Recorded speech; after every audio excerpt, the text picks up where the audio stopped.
গোবিন্দ প্রতিদিন তোমার একলাকে ডাকে, তাই তো তোমাকে সাজিয়ে দিই, তুমি যাও। তবে আজকে তোমাকে একা ডাকিনি, আজকে আমাদের সবাইকে ডেকেছি। ওমা, গোবিন্দ যদি আমাদেরকে না ডাকতো আমরা এত রাত্রে এখানে কেন আসতাম, তাই না? আজকে যে গোপীজন দেখছেন, এরা সেজে গুজে অভিনয় করছে, এরাই যে গোপী তা নয়। ভগবানের কাছে আমরা সকলেই গোপী।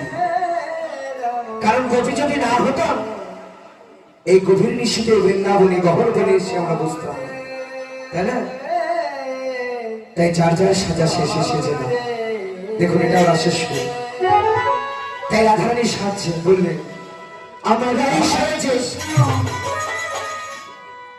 ও গো মুরারি বাজে রে, না বুঝিল